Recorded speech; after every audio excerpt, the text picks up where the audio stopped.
Pharma warrior channel पर आप सब लोगों का स्वागत है। आज हम बात करने वाले हैं नेशनल हेल्थ मिशन आरवीएस के सब कुछ मिला के उत्तर प्रदेश का गवर्नमेंट के अंदर जो फार्मासिस्ट का टोटल 445 का वैकेंसी निकला है उसके बारे में डिटेल्स में बात करेंगे। उसके लिए हम लोग आ चुके हैं उसका ऑफिशियल वेबसाइट में, जिसका डायरेक्ट लिंक आपको डिस्क्रिप्शन बॉक्स में देखने को मिल जाएगा। आप वहां से यहाँ पर डायरेक्टली आ सकते हैं। चलिए तो इसका डिटेल्स में बात कर लेते हैं। इसका जो ऑनलाइन का फॉर्म फिलअप है वो 27 तारीख को ओपन हुआ है, 27 नवंबर से स्टार्ट हुआ है। उसका जो लास्ट डेट है वो है 12 दिसंबर तक चलेगा। चलिए तो आप बात कर लेते हैं इसका जो एलिजिबिलिटी क्राइटेरिया है, कितना वैकेंसी है, कहाँ कहाँ कौन सा डिपार्टमेंट में है, कितना सैलरी है, सब कुछ बात करेंगे इस वीडियो में। तो वीडियो का एंड तक जरूर बजाय रहिए इसको पूरा डिटेल्स पाने के लिए।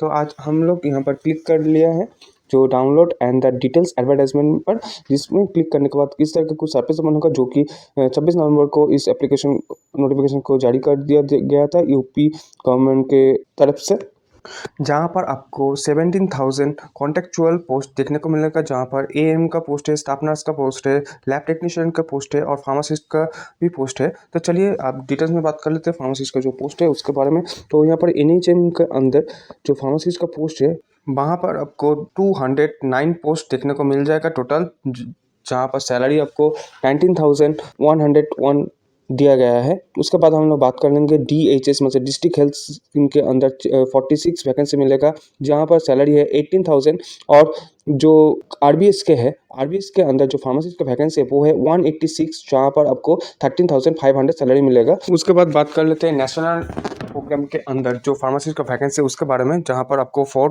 टोटल 4 वैकेंसी देखने को मिलेगा, जहाँ पर सैलरी है 15,000। तो टोटल जो वैकेंसी है वो है 445, काउंट करके देख सकते हैं। तो चलिए इसका जो एलिजिबिलिटी क्राइटेरिया और जो इन्फॉर्मेशन दिया गया है यहाँ पर उसके बारे में डिटेल्स में बात कर लेते हैं। जहाँ पर आपको बोला गया है आप रिजर्व पोस्ट के अंदर अप्लाई करने के लिए आपको उत्तर प्रदेश के अंदर का रिजर्वेशन का सर्टिफिकेट होना जरूरी है, मतलब वहाँ का आपको डोमिसाइल होना जरूरी है। चलिए अब उसके बाद बात कर लेते हैं जो कैंडिडेट डोमिसाइल नहीं होंगे वहाँ का, तो आप अनरिजर्व पोस्ट के कैटेगरी के अंदर अप्लाई कर सकते हैं। तो यहाँ पर जो फीमेल कैंडिडेट है उसके लिए सिर्फ एएनएम पोस्ट पर अप्लाई कर सकते हैं। जो फीमेल कैंडिडेट है वो एएनएम पोस्ट पर अप्लाई करते हैं, कोई भी मेल कैंडिडेट एएनएम पोस्ट पर अप्लाई नहीं कर सकते।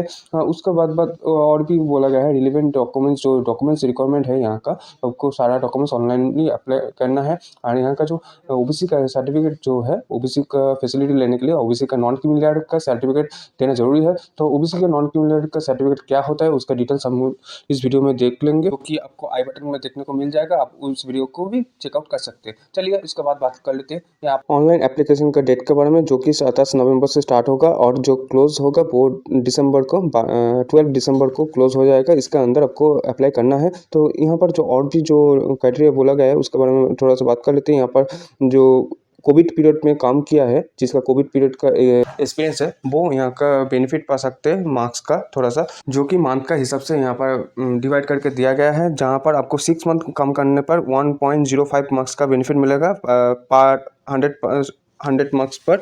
और जो 1 ईयर तक एग्जाम काम करेगा उसका 2.010 मार्क्स का बेनिफिट मिलेगा एक्स्ट्रा।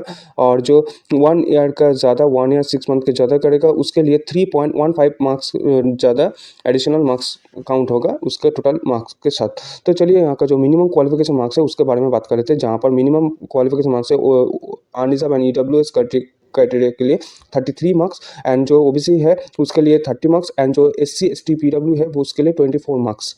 ये तो उसके बाद बात कर लेते हैं यहाँ पर जो कोविड सर्टिफिकेट है जो आपको यहाँ पर डालना है। कोविड का फैसिलिटी लेने के लिए जो सर्टिफिकेट चाहिए होता है वो आपको इसमें अप्लाई करने से पहले आपका डिस्ट्रिक्ट हॉस्पिटल से लेना पड़ेगा, आपको अप्लाई करना पड़ेगा ऑनलाइन के थ्रू। उसमें आपको क्यूआर कोड रहना जरूरी है। क्यूआर कोड का एक्सपेंस लेटर यहाँ पर काउंट होगा, जिसका क्यूआर कोड नहीं रहेगा वो उसका काउंट नहीं होगा। और आपका क्यूआर कोड के बिना पहले से ही आपका एक्सपेंस सर्टिफिकेट है तो आप यहाँ पर जरूर डाल सकते हैं, क्योंकि आपका जब डॉक्यूमेंट्स वेरिफिकेशन होगा उस टाइम पर आपको चेकिंग होगा, तो वहाँ पर आपको वैलिड एक्सपेंस सर्टिफिकेट होना जरूरी है। तो चलिए इसके बाद बात कर लेते हैं फार्मेसी का पोस्ट पर अप्लाई करने के लिए जो एलिजिबिलिटी क्राइटेरिया चाहिए होता है उसके बारे में। यहाँ यहाँ पर बोला गया है आपको intermediate with the diploma in the pharmacy, मतलब डिप्लोमा इन फार्मेसी का डिग्री होना जरूरी है। आपका डिप्लोमा इन फार्मेसी का डिग्री छोड़ के आपका बीफार्म एमफार्म का डिग्री भी रहेगा, और वैलिड आपका उत्तर प्रदेश के अंदर फार्मेसी काउंसिल का अंदर कोई वैलिड रजिस्ट्रेशन रहेगा फार्मेसी का, तो आप यहाँ पर जरूर अप्लाई कर सकते हैं। आपका एज लिमिट 18 से 40 तक होना चाहिए। उसके बाद हम लोग बात कर लेंगे यहाँ का जो सिलेक्शन प्रोसीजर है उसके बारे में, जहाँ पर आपको बोला गया है आपको जो एलिजिबिलिटी क्राइटेरिया दिया गया है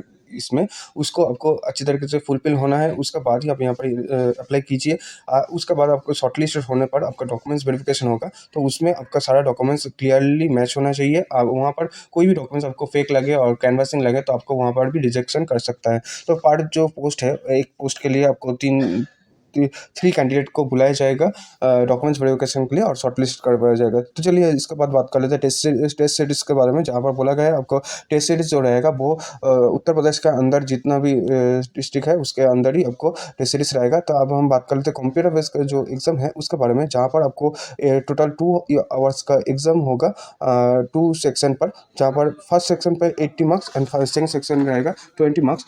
फर्स्ट सेक्शन पर आपका प्रोफेशनल जो नॉलेज रहेगा, मतलब फार्मेसी का ऊपर आपका क्वेश्चन आएगा टोटल 80 मार्क्स का, और जो 20 मार्क्स रहेगा सेक्शन 2 का, उसमें आपका general aptitude, reasoning, general awareness और बेसिक कंप्यूटर नॉलेज के ऊपर क्वेश्चन आएगा। टोटल 100 मार्क्स का क्वेश्चन आएगा जो कि एमसीक्यू का बेस में होगा, जिसमें आपका कोई भी नेगेटिव मार्किंग नहीं है, और पर क्वेश्चन आपको 1 मार्क्स के थ्रू काउंट होगा। मतलब CBBS जो एग्ज़ाम होगा वो दोनों लैंग्वेज में होगा, एक इंग्लिश और हिंदी, दोनों लैंग्वेज में आपका क्वेश्चन आएगा। तो आपको जो लैंग्वेज चाहिए पेपरेबल है, आपको उसमें एग्ज़ाम दे सकते हैं। तो यहाँ का जो अब मिनिमम क्वालिफिकेशन जो मार्क्स है, जो पहले में आपको बोला गया था, तो इसमें आपको बोला गया है जो आप 100 मार्क्स का जो एग्ज़ाम है, इसीलिए आपको 33 मार्क्स पाना है जनरल एंड ईडब्ल्यूएस के लिए, और जो ओबीसी कैटेगरी के लिए 30 marks and SC ST PWD candidate के लिए 24 मार्क्स पाना यहाँ पर जरूरी है पास होने के लिए।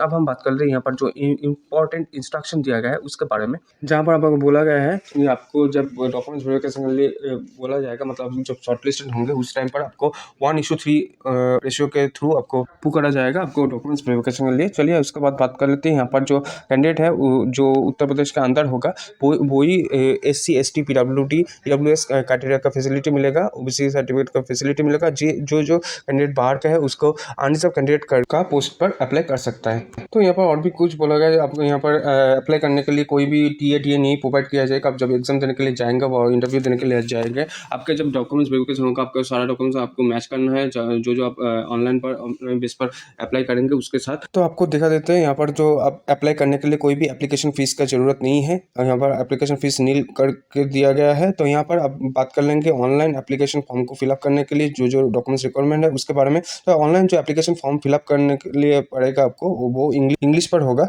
यहाँ पर और भी इन्फॉर्मेशन दिया गया है ऑनलाइन अप्लाई करने के लिए, जहाँ पर बोला गया आप जब डॉक्यूमेंट्स फिलअप देंगे वहाँ पर अपलोड करेंगे तो आपको अच्छी तरीके से अपलोड करना है, क्योंकि डॉक्यूमेंट्स वेरिफिकेशन के टाइम पे उसी डॉक्यूमेंट्स को चेक करवाया जाएगा, तो उसको आपको मैच करना बहुत ज़रूरी है। उसके साथ साथ और भी बोला कि आप जब फोटो सिग्नेचर को अच्छी तरीके से फिलअप करके देना है। तो फोटो सिग्नेचर नहीं रहने पर आपको एप्लीकेशन रिजेक्ट भी हो सकता है, जहाँ पर आपको फोटोग्राफ जो है वो 50 से 80 KB के अंदर होना चाहिए। जो सिग्नेचर है वो आपको 10 KB से 30 KB के अंदर होना चाहिए, और जो आपको जितना भी क्वालिफिकेशन मार्क्स है, अदर बैकग्राउंड है, वो 50 से 100 KB के अंदर अपलोड करना है। आपको कोई भी दिक्कत हो इसमें एप्लीकेशन के थ्रू और कोई भी आपको कोई क्वेरी रहेगा, तो आप यहाँ पर जो नंबर दिया गया है हेल्पलाइन नंबर, उसमें आप कॉल कर सकते हैं सुबह 10 से 5 बजे के अंदर, मंडे से फ्राइडे तक। तो यहाँ पर बहुत सारा आप एनेक्स देख पा रहे होंगे, जिसको आपको फिलअप करने के बाद ही आप यहाँ पर डॉक्यूमेंट्स वेरिफिकेशन के टाइम पर जा सकते हैं। यहाँ पर कहाँ पर कितना वैकेंसी है उसका डिटेल्स दिया गया है, आप पूरा इन्फॉर्मेशन देख सकते हैं हमारा टेलीग्राम ग्रुप ज्वाइन करके, जहाँ पर आपको नोटिफिकेशन डिटेल्स डायरेक्टली मिल जाएगा। जिसका टेलीग्राम नहीं है उसके लिए हमारा व्हाट्सअप भी है, आप वहाँ पर ज्वाइन करके दे सकते हैं। तो चलिए हम आ चुके फिर से होम पेज पर, जहाँ से हम स्टार्ट किए थे वीडियो। तो वहाँ पर आने के बाद आपको यहाँ पर स्टेप बाय स्टेप दिया गया है कैसे आपको अप्लाई करना है। तो जहाँ पर फर्स्ट स्टेप पर बोला गया है आपको रजिस्ट्रेशन करना है। रजिस्ट्रेशन के लिए आपको लॉगिन आईडी चाहिए होता है, तो उसके लिए आपको ईमेल आईडी और फ़ोन नंबर देना ज़रूरी पड़ता है। उसके बाद आपको क्वालिफिकेशन डिटेल्स और पर्सनल डिटेल्स डालना है। उसके बाद आपको थर्ड स्टेज पर आपको पूरा एम्प्लॉयमेंट का डिटेल्स डालने के बाद आपका जो फॉर्म है उसको सबमिट कर सकते हैं। तो चलिए अब दिखा देते हैं आपको पहला स्टेज पर, जहाँ पर आपको दिखाएंगे कैसे रजिस्ट्रेशन करना है और ID क्रिएट करना है। तो पहले तो आपको यहाँ पर एग्री करके प्रोसीड टू रजिस्टर पर क्लिक करना है। उसके बाद सामने जो फोन पे जाएगा उसको क्लोज करना है। उसके बाद आपके सामने कुछ इस तरह का सर्फेस ओपन होगा, जहाँ पर आपको सिलेक्ट करना है आपका प्रोग्राम अप्लाइंग फॉर अगेंस्ट, कौन सा प्रोग्राम पे अप्लाई करना चाहते हैं, आरबीएस के पर करना चाहते हैं, इन्यूएचएम पर करना चाहते हैं, कौन सा पोस्ट पर करना चाहते हैं। तो हम यहाँ पर क्लिक कर ले इन्यूएचएम, उसके बाद फार्मासिस्ट क्लिक करेंगे तो उसके बाद पोस्ट कोड ऑटोमेटिकली आ जाएगा। उसके बाद आपको कैंडिडेट नेम डालना है, कैंडिडेट नेम के बाद मोबाइल नंबर डालना है, उसके बाद कन्फर्म मोबाइल नंबर करना है। उसके बाद आपको देना है आपका email ID, confirm email ID करना है। उसके बाद कैप्चा पुट करना है। उसके बाद आपका रजिस्ट्रेशन हो जाएगा। उसके बाद आपका डालना है आपका क्वालिफिकेशन डिटेल्स, आपका पर्सनल डिटेल्स। उसके बाद आपको डालना है आपका क्या एक्सपीरियंस है, एक्सपीरियंस का डिटेल्स, आपका जो प्रोफेशनल कुछ डिटेल्स डालने के बाद सक्सेसफुली सबमिट करना है। तो आप इसको डायरेक्टली अप्लाई करने का जो लिंक है वो हमारा डिस्क्रिप्शन बॉक्स में डायरेक्टली मिल जाएगा, आप उसको क्लिक करके डायरेक्टली इस पेज पर आ सकते हैं। आज का वीडियो इतने तक। आशा करते हैं नोटिफिकेशन डिटेल्स सही तरीके से देने में और वीडियो को अच्छी तरीके से समझाने में सफल हुआ हूँ। ऐसे ही इन्फॉर्मेटिव वीडियो देखने के लिए और फार्मा जॉब रिलेटेड अपडेट पाने के लिए हमारे चैनल को सब्सक्राइब करना ना भूलें और फ्रेंड के साथ जरूर शेयर कीजिए और एक लाइक और कमेंट करके जरूर बताइए आपका वीडियो का एक्सपीरियंस, क्योंकि आपके वीडियो का एक्सपीरियंस से पता चलता है अब हमारा वीडियो कितना अच्छी तरीके से आपके सामने रिप्रेजेंट कर पाया हूँ। तो मुलाकात होगा नेक्स्ट वीडियो में, तब तक keep updates always all time with pharma years के साथ बने रहने के लिए असंख्य धन्यवाद। और हाँ, इस नोटिफिकेशन डिटेल्स डायरेक्टली पाने के लिए आप हमारा टेलीग्राम ग्रुप ज्वाइन कर सकते हैं। जिसका टेलीग्राम नहीं है उसके लिए हमारा व्हाट्सएप ग्रुप है, आप वहाँ पर भी ज्वाइन करके सारा इन्फॉर्मेशन पा सकते हैं। Thank you.